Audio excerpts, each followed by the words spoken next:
Hello, I want to greet you and I'm very grateful. Hola, les doy un saludo cordial y estoy muy agradecida de que me brinden la oportunidad de hablar sobre Federico List, quien es el economista alemán más importante y en realidad más que eso, porque era un estadista y un visionario, un gran pensador que estaba absolutamente adelantado a su tiempo y estaba totalmente motivado por la lucha por el bien común con una teoría económica. Ahora, la economía, o más bien el término de economía física, fue acuñado por Lyndon LaRouche como la corona de la ciencia. Y creo que es absolutamente importante enfatizar eso, porque la economía, especialmente la economía física, se ocupa de la supervivencia a largo plazo de la humanidad y por lo tanto ocupa el principal lugar entre las ciencias.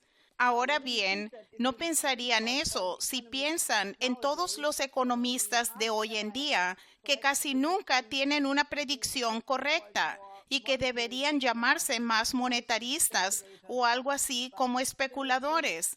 Pero Federico List, verán, es una personalidad muy diferente. Ahora, permítanme primero darles algunos datos sobre su vida. Nació en 1789 en Reutlingen, en el estado alemán de Baden-Württemberg.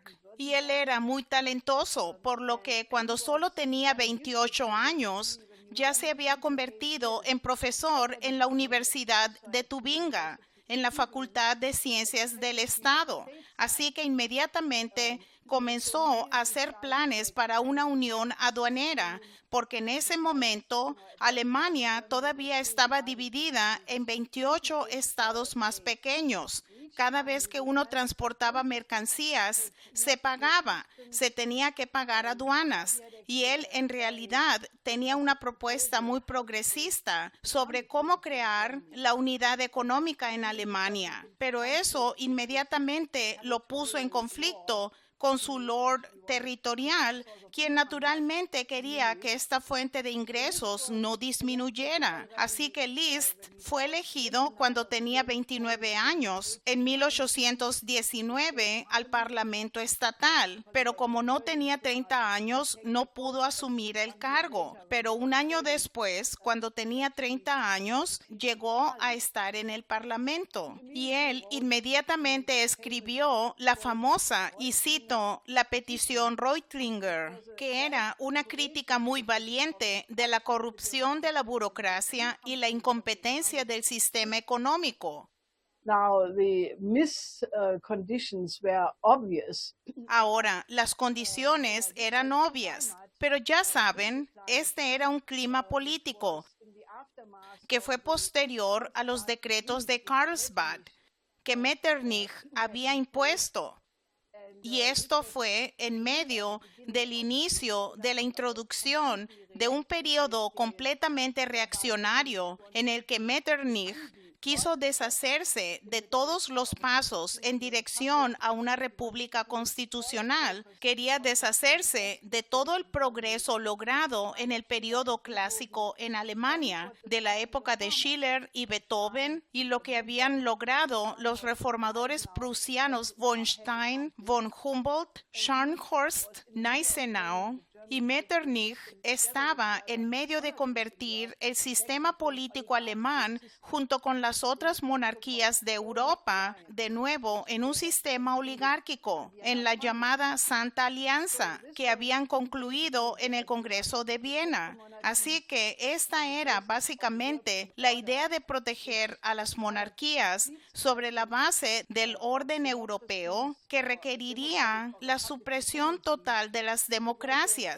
o de las tendencias democráticas o republicanas. Fue uno de los primeros disque orden basado en normas, donde no existía la legalidad o constitucionalidad, sino que se implementaron las medidas de Estado policíaco en contra de la influencia, especialmente de la Revolución Americana, que Metternich consideraba extremadamente peligrosa y que List era un rebelde peligroso de manera similar. lugar. Así que las autoridades tomaron medidas drásticas con una sentencia de cárcel muy dura de 10 meses y luego decidieron hacer de él un cruel ejemplo. En realidad, las medidas contra List fueron tan brutales que había una cita famosa en Reutingle, donde los padres le decían a sus hijos cuando no se portaban bien: cuidado, vas a terminar como un segundo List.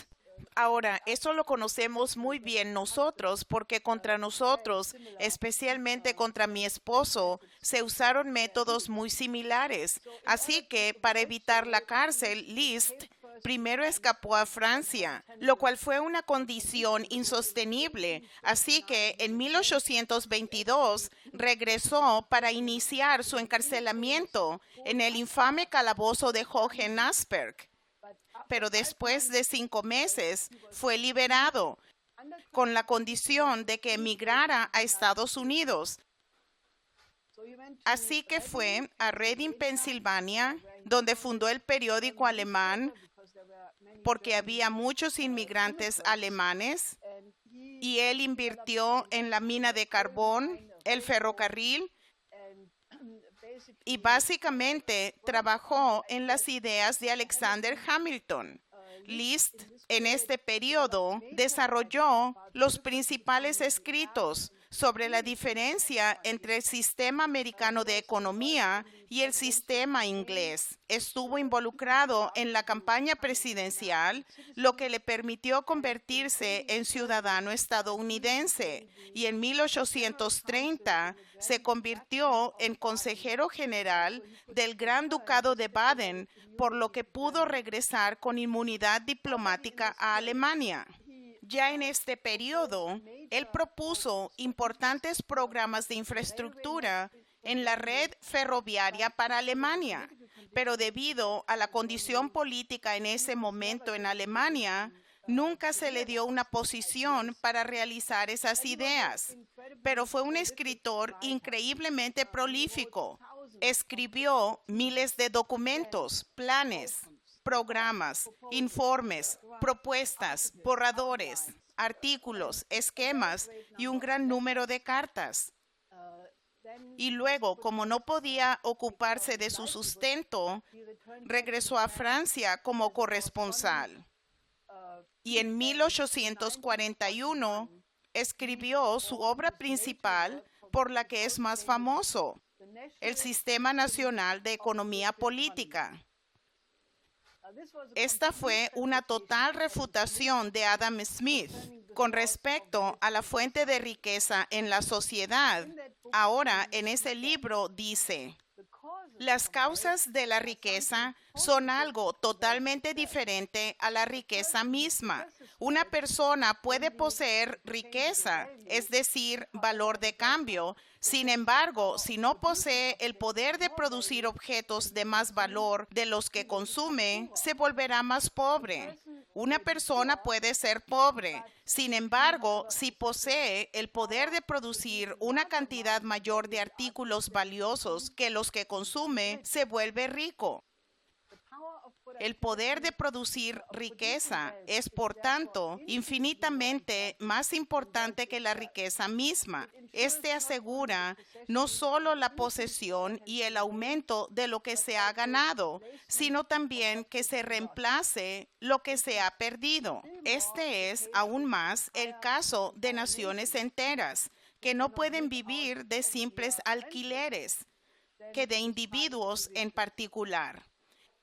Alemania ha sido devastada en todos los siglos por la peste, el hambre o las guerras civiles o extranjeras. Sin embargo, siempre ha conservado una gran parte de su capacidad de producción y, por tanto, ha recuperado rápidamente cierto grado de prosperidad, mientras que España, rica y poderosa, pero dominada por déspotas y sacerdotes, a pesar de que relativamente ha disfrutado de la paz interior, se ha hundido más profundamente en la pobreza y la miseria. El mismo sol todavía brilla sobre los españoles, todavía poseen la misma extensión de territorio. Sus minas siguen siendo tan ricas, siguen siendo el mismo pueblo que antes del descubrimiento de América y antes de la introducción de la Inquisición. Pero esa nación ha perdido gradualmente su capacidad de producción y por lo tanto se ha vuelto pobre y miserable. La guerra de independencia de Estados Unidos de América le costó a esa nación cientos de millones, pero sus poderes de producción se fortalecieron inconmensurablemente con la independencia y fue por eso que en el transcurso de unos años después de lograr la paz, obtuvo inconmensurablemente mayores riquezas de las que jamás había poseído. Ahora él obviamente estaba muy preocupado de los poderes productivos de la economía nacional, no por el valor nominal de las ganancias monetaristas. Para ello, la creación de una manufactura significativa fue la condición previa y para proteger esta industria naciente de la influencia destructiva del libre comercio. El libre comercio británico fue la estrategia de inundar los mercados extranjeros con productos británicos para frenar el surgimiento de la capacidad productiva en cualquier otro lugar. For example, in the United States, the British Empire even forbid the production of hoof nails. Por ejemplo, en Estados Unidos, el Imperio Británico incluso prohibió la producción de clavos para cascos de caballos porque entendieron que la existencia continua del imperio dependía del atraso de los países subyugados. Una vez que la población se vuelve productiva e industriosa, desarrolla la capacidad de producir riqueza y se vuelve independiente. La guerra de independencia de Estados Unidos se trató fundamentalmente del derecho a obtener esa capacidad. Incluso el lado aún más desagradable del libre comercio, en lugar del comercio de bienes, era comerciar con bienes que destruyen a países enteros, como por ejemplo el comercio de opio que el Imperio Británico impuso con la guerra o la condición de pobreza en las antiguas colonias, que perdura hasta nuestros días. List subrayó, y cito, pero la escuela ha abandonado exactamente esta última máxima, adoptando como expresión favorita el dicho del viejo Gurney, laissez-faire, laissez-passer, dejar hacer, dejar pasar, una expresión que no les suena menos conveniente a los ladrones, estafadores y asaltantes que al comerciante. Y es por eso bastante dudosa como máxima. Esta perversidad de ceder los intereses de las manufacturas y la agricultura a las exigencias del comercio sin reservas es una consecuencia natural de esa teoría que en todas partes solo toma en consideración los valores presentes, pero en ninguna parte los poderes que los producen, y considera a todo el mundo como si fuera solo una república indivisible de comerciantes. La escuela no discierne que el comerciante puede estar logrando su propósito, es decir, la ganancia de valores mediante el intercambio a expensas de los agricultores y fabricantes, a costa de los poderes productivos de la nación y de hecho de su independencia. A él le da lo mismo y según el carácter de su negocio y ocupación, no necesita preocuparse mucho por respetar la manera en que los bienes que él importa o exporta actúan sobre la moralidad, la prosperidad o el poder de la nación. Importa venenos con tanta facilidad como medicinas. Debilita a naciones enteras con el opio y las bebidas alcohólicas. Si él, con sus importaciones y contrabando, le da ocupación y sustento a cientos de miles, o si con ello se reducen a la mendicidad, no significa para él como hombre de negocios, solo si así aumenta su propio saldo. Finalmente, sí, quiero decir, esa es la condición que pueden ver prevalece en gran medida en la economía mundial hoy, al menos en las partes dominadas por Occidente. Así que List, ya saben, no pudo disfrutar de los frutos de su trabajo, aunque finalmente sus ideas de la unión aduanera se hicieron realidad. Pero su vida terminó de manera bastante trágica y en 1846 se suicidó en circunstancias extremadamente sospechosas. Creo que esta sería toda una área de investigación porque no tiene sentido que se haya suicidado, pero se requiere que haya más trabajo para descubrir la verdad.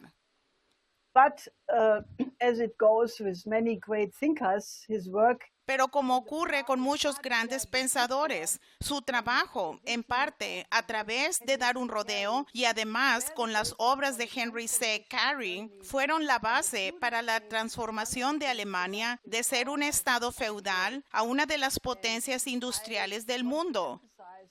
Y quiero enfatizar que en el actual debate económico en Alemania, este homenaje no se le da a List de la manera necesaria. Ahora, en 1858, Henry C. Carey, quien fue asesor de Lincoln, escribió El Sistema Americano de Economía Política, que se basa tanto en Alexander Hamilton, Henry Clay y List, y que apoyaba el concepto de aranceles proteccionistas, que se tradujo en alemán 5 años después, y que fortaleció mucho la influencia de List en Alemania. Ahora, en el periodo de la Guerra Civil estadounidense, Bismarck apoyó la compra de bonos estadounidenses a través de bancos alemanes, lo que según Richard Barthold, un congresista estadounidense, fue absolutamente esencial para que la Unión continuara conduciendo la guerra. En su biografía, informa que le preguntó a Bismarck, quien era considerado monarquista. Uno desearía que los políticos actuales aprendieran una lección de Bismarck aquí. Así que el monarca, el sentimiento monárquico no fue un obstáculo para apoyar una república, a lo que Bismarck respondió, no en lo absoluto. Los asuntos internos de otros países son para la diplomacia un libro sellado. El objetivo principal del arte de gobernar es o debería ser hacer feliz y próspera a la gente y darle paz y riqueza. ¿Deberían competir las diferentes formas de gobierno entre ellas para lograr ese gran objetivo? No le tememos a la comparación. Entonces, como dije, sería muy bueno si la gente respetara a los diferentes sistemas económicos y sociales y luego vieran cuál es el mejor y luego llegue a su propia conclusión sobre cuál está de parte del bien común. Así que en ese sentido, Bismarck fue muy progresista. Sin embargo, si uno lee la biografía de Bismarck, mayormente no contiene nada de la historia real, de cómo Alemania se transformó en una nación industrial. Al comienzo de su mandato, Bismarck dependía del apoyo del Partido Nacional Liberal, que estaba completamente a favor del libre comercio. Bismarck estaba absolutamente a favor de la industrialización más rápida posible de Alemania e invirtió los pagos de reparación franceses en la construcción de un ferrocarril, para lo cual creó la Compañía Nacional de Ferrocarriles Alemana. pero debido a las políticas de libre comercio, llegó el crack financiero de la década de los 1870, el famoso Gran Crack, que fue el momento en el que los industrialistas exigieron el cambio. Las personas clave fueron Wilhelm von Kardorff, miembro del Reichstag, el Parlamento alemán, y presidente del Consejo de Vereinigte Körnings- und Laurehütte AG, una de las empresas mineras más grandes, y Gerson von Bleischroeder, asesor económico y el banquero de Bismarck, quienes juntos habían fundado el Banco de Hipotecas de Prusia. En esta circunstancia, la muerte del Papa Pío IX, contra quien Bismarck se había visto envuelto en la famosa guerra cultural, cuyos partidarios se habían movilizado en contra de Bismarck, este cambio creó la condición para que se alejara del libre comercio. Con el nuevo Papa León XIII, la tensión dentro del país se desvaneció y fueron posibles nuevas coaliciones.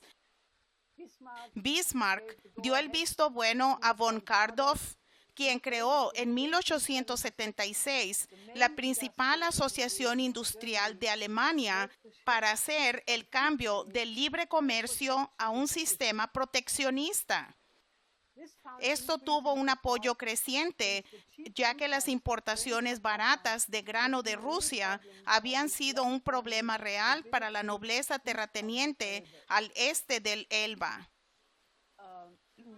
Él dijo: nuestras previas políticas de puertas abiertas nos convirtieron en un vertedero para el exceso de producción de otros países. En mi opinión, esto hizo que los precios en Alemania se desplomaran. Eso impidió el crecimiento de nuestras industrias y el desarrollo de nuestra vida económica. Debemos cerrar esta puerta y erigir una barrera más alta. Y lo que propongo ahora es que creemos el mismo mercado para la industria alemana que anteriormente, por bondad de nuestro corazón, permitíamos que los extranjeros explotaran. Si el peligro del proteccionismo fuera tan grande como afirman los defensores del libre comercio, entonces Francia se habría empobrecido hace mucho tiempo, ya que se ha adherido a esta teoría desde los tiempos de Colbert. No me interesan en lo más mínimo las doctrinas científicas abstractas sobre este tema. Baso mi punto de vista en la experiencia actual. So on the 12th of July, 1870, Bismarck Así que el 12 de julio de 1870, Bismarck presentó su programa, creó un ministerio prusiano de asuntos públicos que tenía la tarea de construir un sistema ferroviario prusiano nacionalizado, y entre 1883 al 1889, Bismarck introdujo su sistema social absolutamente revolucionario, que fue pionero para todo el mundo, debido a que tenía una red de seguridad social. Introdujo por primera vez un seguro de salud general, seguro de accidentes, sistema de pensiones. Y fue esta política industrial, en combinación con el sistema social, la razón por la que Alemania pasó rápidamente de ser un sistema feudal a ser una de las principales naciones industriales del mundo. Esto también se ha olvidado hoy en día, pero Bismarck fue un revolucionario. No era ese tipo de persona monárquico y reaccionario como lo pintan hoy en día, pero no, creo que él fue en sus políticas sociales mucho más progresista que, digamos, las políticas del gobierno alemán desde la privatización del sistema de salud alemán hace un par de décadas. Así que Guillermo von Kardorff escribió un trabajo absolutamente crucial que lamentablemente no es conocido internacionalmente, pero que yo recomendaría que alguien lo tradujera porque es muy importante en este debate. Se llama Contra la corriente.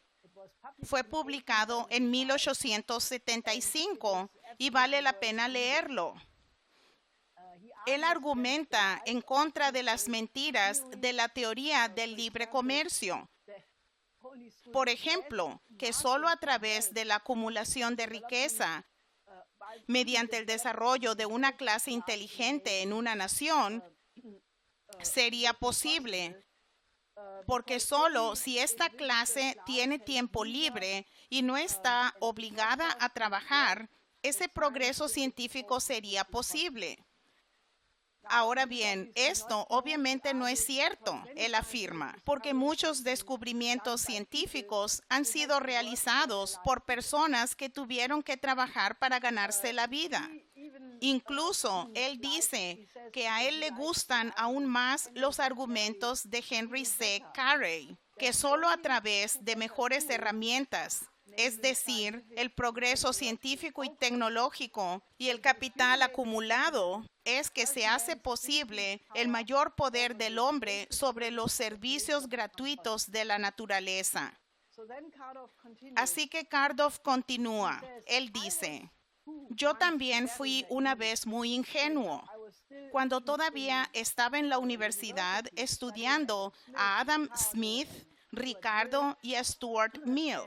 Cuando yo respondía a las preguntas del examen, yo pensaba que sabía qué políticas financieras y comerciales debería adoptar un Estado para permitir que sus miembros logren en un grado sobresaliente ese dominio sobre las fuerzas gratuitas de la naturaleza en las que depende la riqueza nacional. En ese momento, yo era un hombre de Manchester totalmente. Estaba convencido de que el libre comercio le había dado a Inglaterra su riqueza superior. Esa fue mi opinión absoluta. Había una regla simple: comprar lo más barato que se pueda, sin importar dónde y de quién, y vender lo más caro posible, sin importar dónde ni a quién.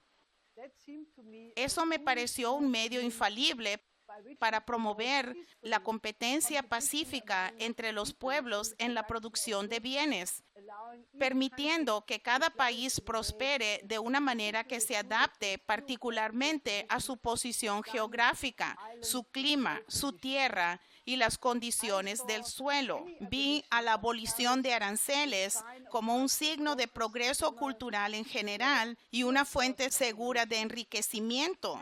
Los aranceles me parecieron barreras dañinas que dan ventaja injusta a determinadas industrias, como paternalismo innecesario con respecto al libre desarrollo de las fuerzas nacionales. ¡Qué inaudito!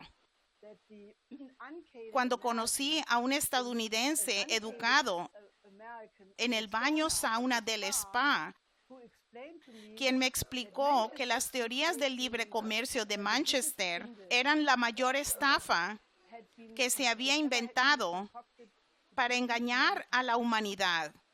Hablábamos de la guerra civil estadounidense. Naturalmente, no sentía simpatía por la esclavitud, pero sí pensé que si ganaba el norte, esto significaría la victoria del proteccionismo sobre la política de libre comercio y eso sería malo. A lo que ese estadounidense respondió que no desearía que Alemania experimentara nunca lo que significaría la implementación práctica del libre comercio radical. Luego me preguntó si había leído los escritos de Carey. ¿Carey?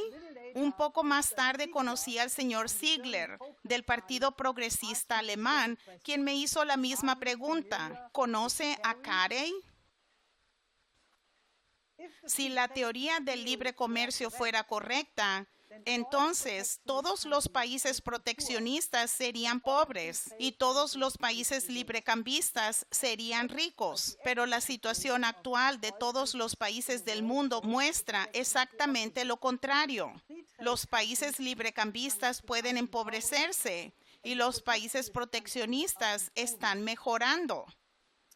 En su libro Contra la corriente, destruye la llamada Escuela de Manchester y la contrasta con Carey al observar la situación real de varios países del mundo. Ahora, en las biografías de Bismarck y leí bastantes de ellas. Sorprendentemente, no hay una discusión seria sobre la influencia de Cardoff y la influencia de Carey en Cardoff. Más bien hablan de la influencia de gente como Motley y otros en Bismarck. Así que, en realidad, es un fraude total, porque ni los estudiantes de historia ni los de economía tienen una comprensión real de cómo Alemania se convirtió en una potencia económica, lo que solía ser hasta hace muy poco, y algunas personas piensan erróneamente que todavía lo es. Pero hay un gran peligro con la locura verde que se ha apoderado de la mayoría de las fuerzas políticas en Alemania en este momento. Pero lo que quiero enfatizar es, ya saben, que la verdadera razón por la que Alemania hizo esta rápida transformación de un estado feudal a una nación industrializada fue el sistema social más progresista del mundo. Lamentablemente, esa historia no se discute mucho en estos días.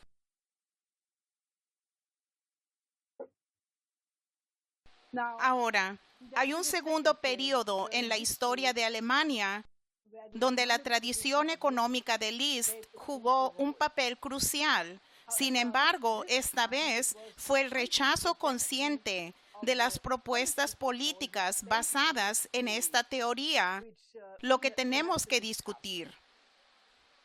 Esta historia es realmente un bombazo. Es nuevamente poco conocida y no se discute, pero es muy relevante para el día de hoy y necesita la atención de académicos serios a nivel internacional, porque la trágica historia alemana podría haber dado un giro completamente diferente. Y Hitler no habría llegado al poder, y es muy probable que se hubiera podido evitar la Segunda Guerra Mundial.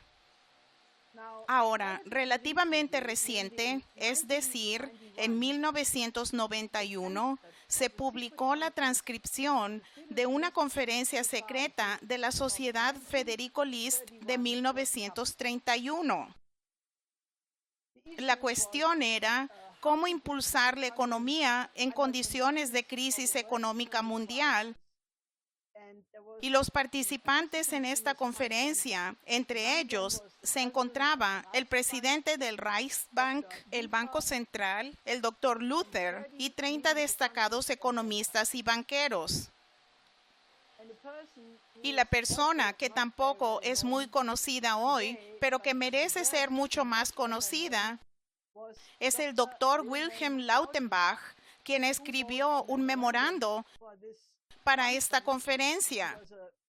Él era miembro del Ministerio de Economía y el título de este memorando era, y cito, las posibilidades de impulsar las actividades económicas mediante la inversión y la expansión del crédito. Y dijo, la causa natural para superar una emergencia económica y financiera no es limitar la actividad económica, sino aumentarla, porque el mercado, en la condición actual de depresión y crisis monetaria mundial simultánea, ya no interviene. Ahora, recordemos las circunstancias históricas, el contexto de la intervención de Lautenbach. El 28 de junio de 1928, Hermann Müller, un socialdemócrata, formó su gran coalición. La bolsa de valores se derrumbó en 1929 y en 1930 estalló una crisis dentro de la coalición sobre cómo financiar el seguro de desempleo, y esto llevó a la dimisión del gobierno de Müller. Se desató un infierno. En marzo de 1930 había 537,000 más desempleados de los que había en marzo del 29. Luego, el 30 de marzo, el presidente Paul von Hindenburg le asignó a Brüning la tarea de formar un nuevo gobierno de coalición después de que Brüning asumiera el cargo. El aumento anual de desempleo subió a 1.432.000 en abril y luego, después de los primeros decretos de emergencia, a 2 millones. Después de que Brüning implementara nuevas medidas deflacionarias en diciembre de 1930, el desempleo en marzo de 1931 era de 2.8 millones, más alto que en marzo de 1929. El 8 de diciembre de 1931 hubo otro decreto de emergencia que incluyó recortes salariales de hasta un 10%, recortes de precios drásticos y un tope del 6% a los tipos de interés. Y el número de desempleados siguió aumentando hasta los famosos 6 millones en marzo de 1932. On the heels of this came the election victory of the NSDAP. Inmediatamente después de esto, vino la victoria electoral del NSDAP, el Partido Nacional Socialista de los Trabajadores Alemanes o los nazis, que el 31 de julio ganaron 37.4% del voto popular, lo que les dio derecho a 230 escaños en el Parlamento, lo que los convirtió en la fuerza política más fuerte del país. Así que este fue un momento muy dramático. Lautenbach señaló que había dos tipos diferentes de situaciones de emergencia. Una es la guerra, los terremotos, otras catástrofes nacionales. Y luego hay un segundo tipo de crisis, que es la económica y las emergencias internacionales con dimensiones internacionales.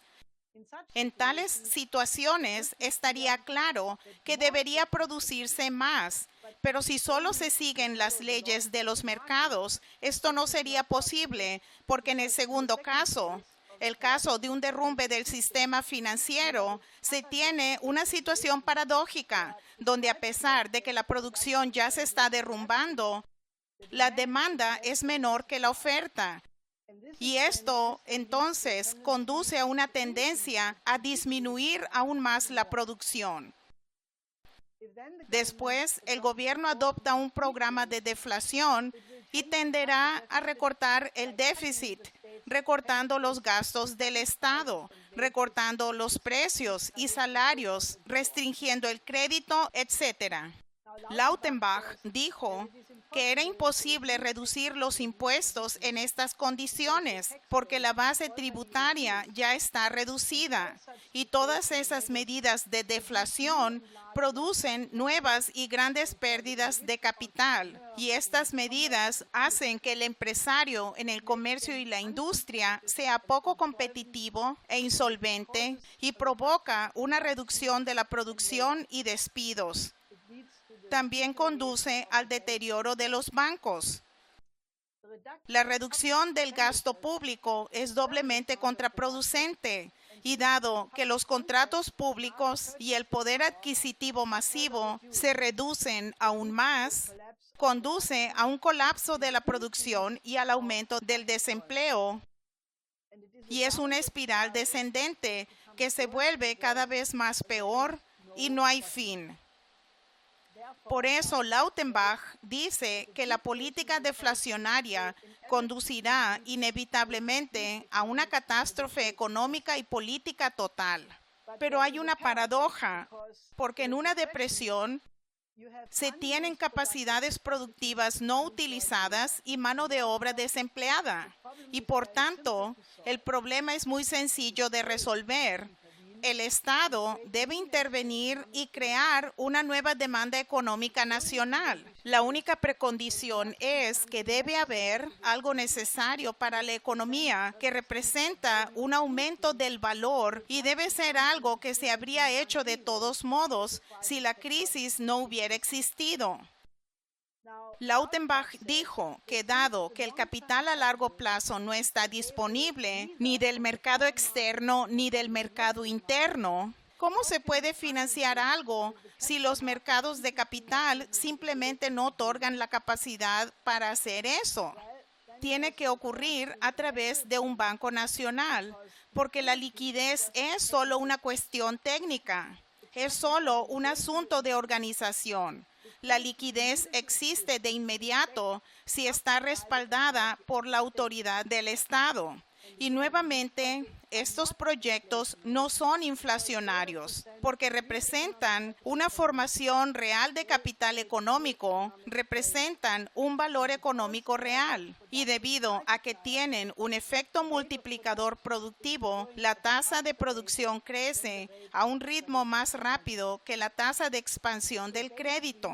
Así que, básicamente, mediante tal inversión en la política crediticia, la disposición de la oferta y la demanda en el mercado interno se incrementarán y la producción total, una vez más, tiene una dirección y una meta.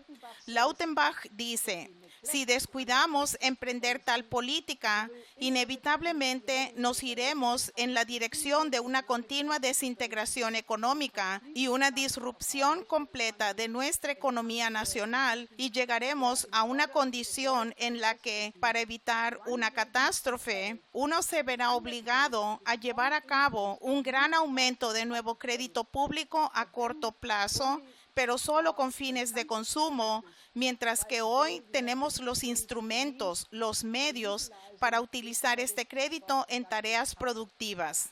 Esto, por cierto, esta condición en la que hay que tomar dinero para financiar a los desempleados, esto es exactamente lo que hemos estado viendo en el periodo reciente, esencialmente desde el 2008, pero especialmente con los cierres y los paquetes de estímulo que se suponía que iban a financiar a los desempleados, pero que en realidad han sido para salvar a los bancos en bancarrota. Y como saben, representan billones que ahora son endeudamiento total del sistema, y por eso estamos entrando en una explosión hiperinflacionaria del sistema que ya es visible y que va a empeorar en un corto plazo.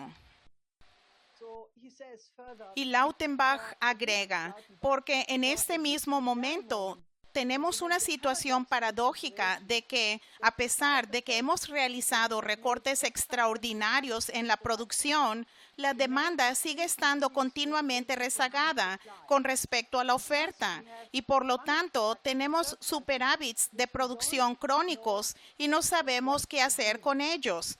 La tarea de encontrar alguna manera de convertir a este superávit en cosas de valor es el problema real y más urgente que debe resolver nuestra política económica.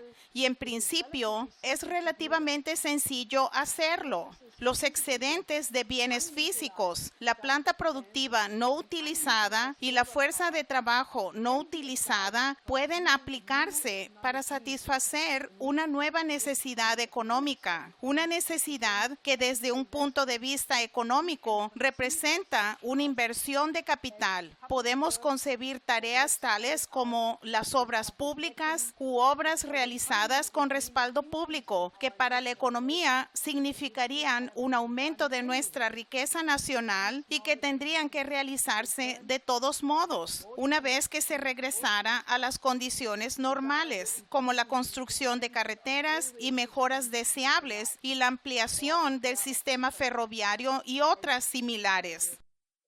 O la reparación de la infraestructura. Los puentes en Alemania se están derrumbando a diestra y siniestra. Hay miles de puentes en Alemania que deberían cerrarse y no se han cerrado, y ahora tenemos una ola de tales colapsos. Él continúa, con tal política de inversión y crédito, se remediará el desequilibrio entre la oferta y la demanda en el mercado interno, y toda la producción volverá a tener una dirección y un objetivo. If, however, we fail to institute such a policy, si acaso no logramos instituir tal política, nos dirigiremos hacia un colapso mayor, inevitable y continuo, y la destrucción total de nuestra economía nacional, entrando en una situación que nos obligará, para evitar una catástrofe interna, a asumir una deuda pública a corto plazo, únicamente con fines de consumo, mientras que hoy todavía está en nuestro poder apropiarnos de este crédito con fines productivos y por lo tanto devolver el equilibrio tanto a nuestra economía como a nuestras finanzas públicas. En el lado de los sindicatos, en 1931 había planes de desarrollo similares. Ahora, el papel más importante lo jugó la Alianza General de Sindicatos Alemanes, que tenía aproximadamente 5 millones de miembros, lo que la convirtió en la organización individual más grande de Alemania. El 80% de los trabajadores organizados pertenecían a ella. Así que esta era una situación bastante diferente a la que tienen, digamos, hoy en Estados Unidos. Y de hecho, en Alemania, el poder de los sindicatos en realidad ha disminuido mucho. El intelecto principal detrás de estas propuestas fue Vladimir Voitinsky, quien era el jefe del Departamento de Estadística de este sindicato y que había emigrado a Alemania desde San Petersburgo en 1922 y que había estado al frente del Departamento de Estadística desde 1929. En la primavera de 1931, Voitinsky propuso un programa internacional para poner fin a la crisis económica. Para empezar, afirmó que la idea de una política deflacionaria de Brüning solo estaba empeorando la crisis. Esto se puede decir hoy de toda la austeridad de la Unión Europea y del FMI y de instituciones similares. Escribió varios artículos sobre esto y en 1931 publicó un libro en el que señalaba el carácter cualitativamente novedoso de la crisis económica mundial por el cual los llamados mecanismos capitalistas automáticos ya no funcionaban, que era el mismo argumento que había hecho Lautenbach, pero por el cual solo medidas antideflacionarias podrían acordarse por consenso entre diferentes naciones, lo que permitiría aumentar el poder adquisitivo. Esto sería hoy la necesidad de un nuevo sistema crediticio. Así que dice, y este poder adquisitivo adicional debería aplicarse de manera productiva, es decir, proponiendo la creación de nuevos puestos de trabajo y proyectos públicos. Voitinsky atacó también duramente la manía de recortar salarios y servicios sociales. Y el 9 de marzo de 1931 hubo una reunión de la Junta Ejecutiva de la Alianza General de Sindicatos Alemanes, ADGB, en la que Fritz Tarnow, el presidente del Sindicato de Trabajadores de la Madera y plenipotenciario de la ADGB para los programas de creación de empleo, junto con Wilhelm Egert, pidió un programa internacional para poner fin a la crisis económica mundial. Voitinsky publicó sus primeros artículos importantes en junio de 1931 en la revista teorética Die Arbeit, el trabajo, donde suplicó a la ADGB que adoptara una política económica activa. Él escribió: las organizaciones sindicales que dependen de las fuerzas autocurativas del orden económico capitalista corren el riesgo de desangrarse lentamente. Desde hace algunos años, los trabajadores de Alemania han estado librando una lucha defensiva difícil y al empeorar la crisis se vuelven más desfavorables las condiciones en las que se libra esa lucha. Nuestras organizaciones sindicales han perdido la libertad de maniobra, ya no pueden elegir ni el momento ni el objetivo de su conflicto con el adversario. Se ven obligadas cada vez a luchar cuando y donde mejor le convenga al otro bando. Las medidas específicas y de gran alcance para reactivar la economía nunca han sido más necesarias de lo que son ahora. El movimiento sindical necesita un programa de acción de política económica que pueda mostrar a los trabajadores y otras capas de la población que la socialdemocracia y los sindicatos ven una salida al abismo económico. Pero en la actualidad no tenemos un programa de acción de política económica. Todo lo que tenemos es una lista de demandas sociales que hacemos todo lo posible para que se adopten. Tenemos posiciones definidas sobre una variedad de cuestiones individuales de política económica, pero un programa, no lo tenemos. He then demands that the ADGB take a proactive Luego exige que la ADGB adopte una postura proactiva en la política económica, es decir, en lugar de una actitud meteorológica pasiva de mera observación, una actitud activa como en la práctica de la medicina, cuya tarea es curar a los enfermos, reducir el sufrimiento y detener la propagación de enfermedades, y la investigación económica debe guiarse por objetivos similares. Se deben poner en juego factores que impulsen a todo emprendedor a expandir su campo de actividad económica. De acuerdo con esto, debemos explorar oportunidades para complementar las iniciativas económicas inadecuadas tomadas por las empresas privadas con la creación de empleo público. Él exige que deben haber acuerdos entre las naciones para aumentar el poder adquisitivo. Lo que se requiere es una ofensiva creativa y no meras escaramuzas defensivas. Así que la política obvia para esto sería la implementación de la nueva ruta de la seda. Se vuelve el puente terrestre mundial.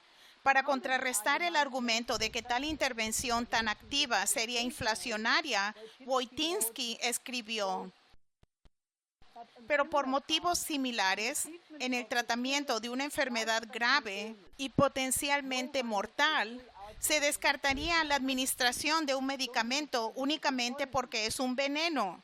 El médico, sin embargo, no duda en utilizar varios venenos como medicamentos.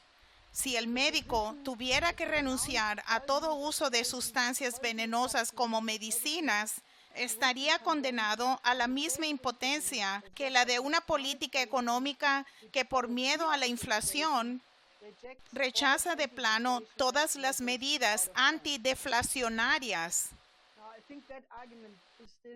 Creo que ese argumento es válido hoy en día. La gente rechaza el gasto público por el mismo argumento, pero habría sido exactamente lo que habría terminado con la depresión en ese momento. Y por lo tanto, la única opción que queda es una política coyuntural activa que aborde a la crisis económica mundial. Y por lo tanto, se requieren políticas económicas mundiales. Él dice: todas las naciones están sufriendo porque la economía mundial está enferma. Por lo tanto, todas deben concentrar sus poderes en emprender acciones conjuntas para superar la crisis mundial.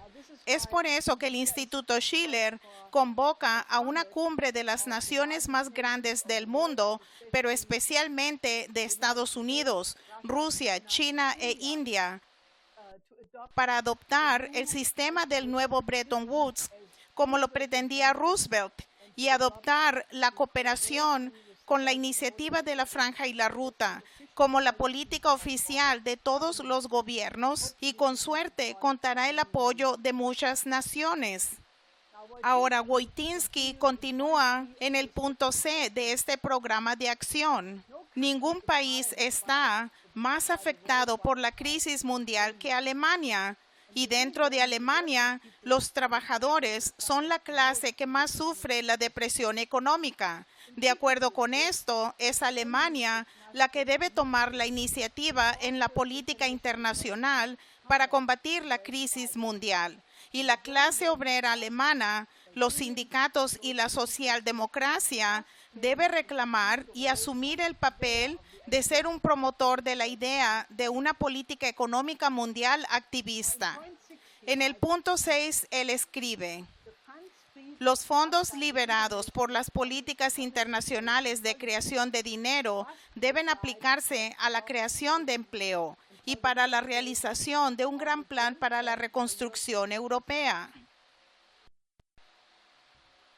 Ahora, esa es la versión de los 1930s de lo que propusimos para Europa en 1989 con el triángulo productivo y la propuesta del puente terrestre eurasiático que presentamos en 1991 cuando se hundió la Unión Soviética. Y fue este nuestro plan para un orden mundial de paz para el siglo XXI, que eventualmente se convirtió en la nueva ruta de la seda.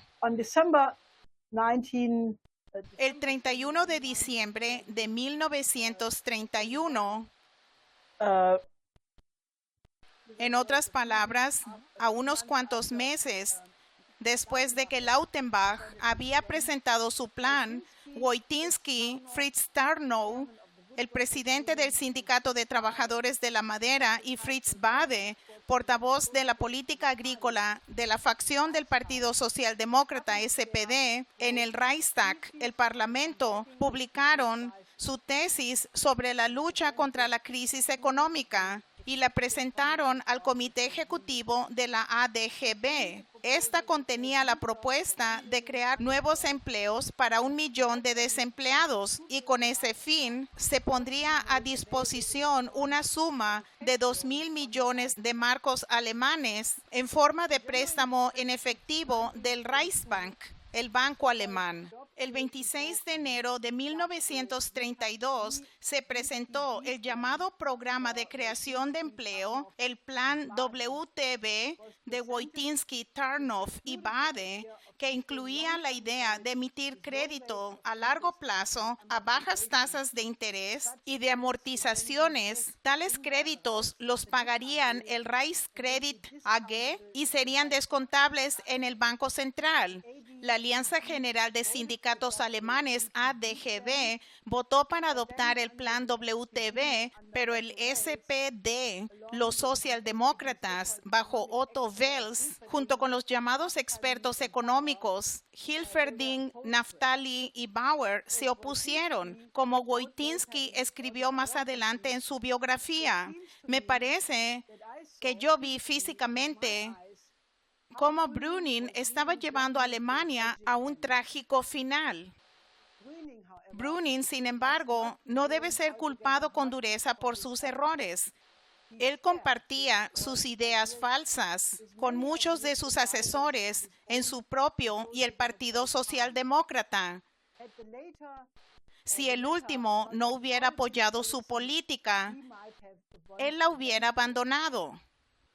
Regresando al memorando de Lautenbach, Hans Schäfer, secretario de Estado del Ministerio de Finanzas, le dio todo su apoyo al plan de Lautenbach y tan tarde como en septiembre de 1933 escribió un memorando sobre este. Una propuesta similar también fue hecha por Ernst Wagemann, director de la Oficina de Estadística Alemana y del Instituto de Investigación Coyuntural. En enero de 1932 publicó un gran número de copias de su propio plan que suponía la creación de 3.000 millones de marcos alemanes para la creación de empleos. Este tema estaba a favor de los reformadores de la época a causa de la crisis del verano de 1931 que había arrojado a la basura la totalidad de la ley del Reichsbank, del Banco Central y también el Plan Young para el pago de reparaciones, porque todo se estaba desmoronando.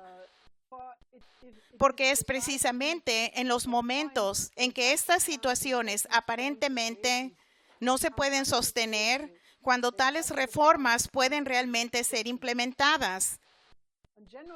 El 29 de enero de 1932, Schäfer escribió en su diario que el canciller, es decir, Brüning, estaba particularmente indignado con Wageman porque éste había afirmado que había creado la impresión en los sindicatos de que existían otros medios, además de la política de deflación, para mejorar la situación. Y en segundo lugar, las propuestas de Wageman podrían significar un gran problema para el programa del pago de reparaciones. Ahora, entre paréntesis, esta es la política de Tina. No hay alternativa, por sus siglas en inglés. Ese es el mantra que se ha repetido una y otra vez por personas como la canciller Merkel y muchos otros que siempre afirman que su política estratégica es la única posible. Pero como sabemos, eso estuvo mal entonces y está igualmente mal hoy.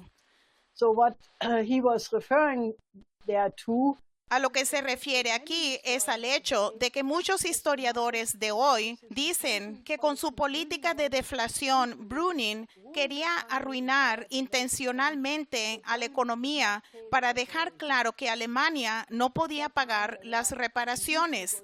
En ese momento, efectivamente, hubo negociaciones para el alivio de la deuda, la llamada moratoria Hoover. Pero eso llegó demasiado tarde para Brüning y esto lo aterrorizó. Y en tercer lugar, escribió Schaeffer en su diario que había que temer que los nacionalsocialistas, que hasta entonces habían buscado en vano una política monetaria creíble, adoptaran el plan de Wageman y pudieran sacar provecho del mismo.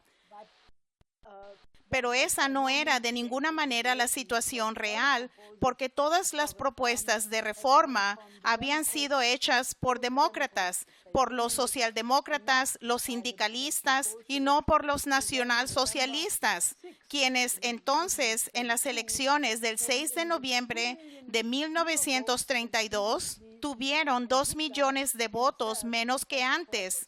El propio Hitler expresó pensamientos de suicidio como la última opción en caso de que el movimiento se derrumbara. Von Papen iba a formar un nuevo gobierno en noviembre de 1932 e hizo la loca propuesta de disolver al Parlamento y basar su apoyo únicamente en el ejército. El general von Schleicher advirtió al presidente von Hindenburg, en vista del enfrentamiento derecha-izquierda, que esto conduciría a una guerra civil. Hindenburg quería nombrar canciller a von Papen, pero todos, excepto 2 miembros de su gabinete, votaron por von Schleicher.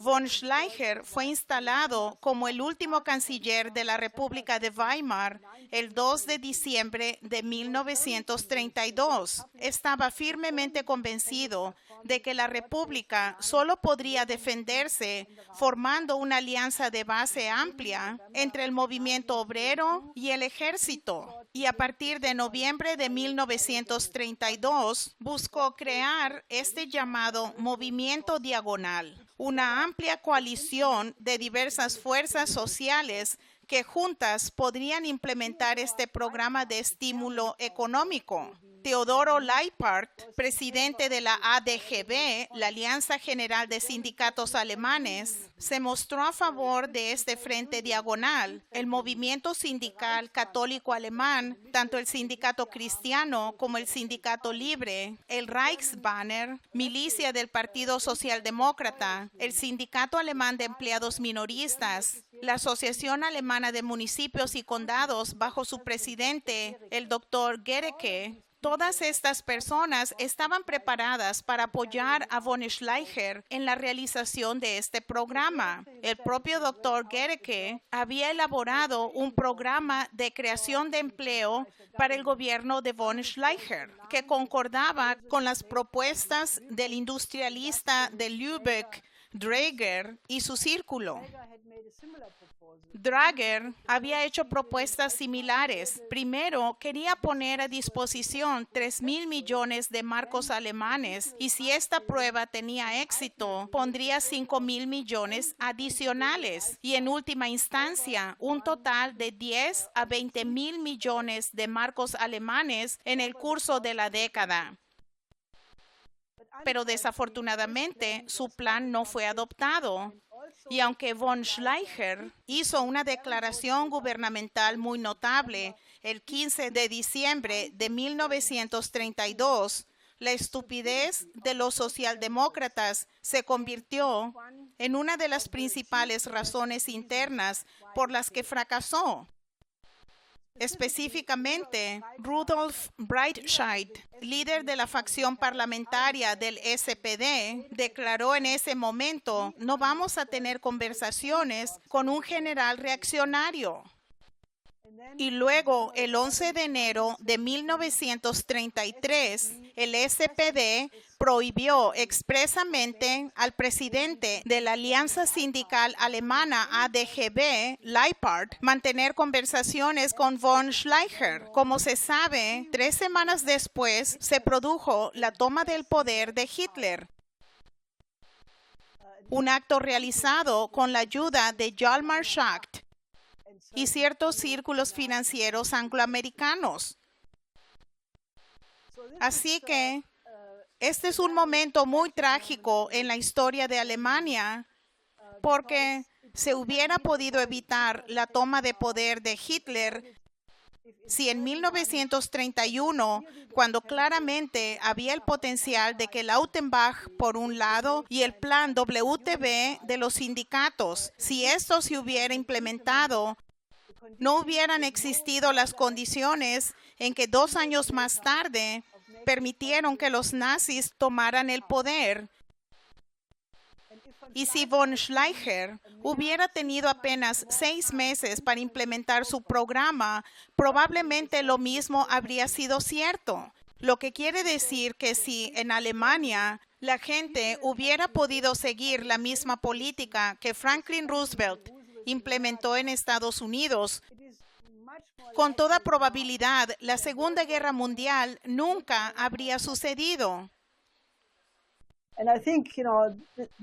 Y yo creo que esto es la historia de lo que llevó a la Segunda Guerra Mundial. El presidente Putin ha escrito recientemente un artículo muy importante y extenso sobre cuáles fueron las causas que llevaron a la Segunda Guerra Mundial, pero creo que la negativa de aceptar el tipo de acuerdo como el nuevo trato, porque eso era el plan de Lautenbach para Alemania, llevó a esta catástrofe. Todo eso merece más atención académica. Eso es mi deseo. Bueno, así que List fue muy importante para Alemania. List fue responsable de que Alemania se convirtiera en una nación industrial. Pero creo que es otra nación la que fue aún más influenciada por List, y eso es China. List es el teórico económico más popular en China, no Adam Smith. List consideraba que el desarrollo de los poderes productivos del trabajo y las capacidades industriales eran más importantes que la riqueza estadística. Esa es la política del gobierno chino actualmente. Y en un artículo que presentó a un concurso patrocinado por la Academia de Ciencias de Francia en 1837, List desarrolló una visión del papel futuro que los sistemas de transporte en una economía del espacio y tiempo, que contiene las ideas que son todavía válidas del puente terrestre mundial en la actualidad.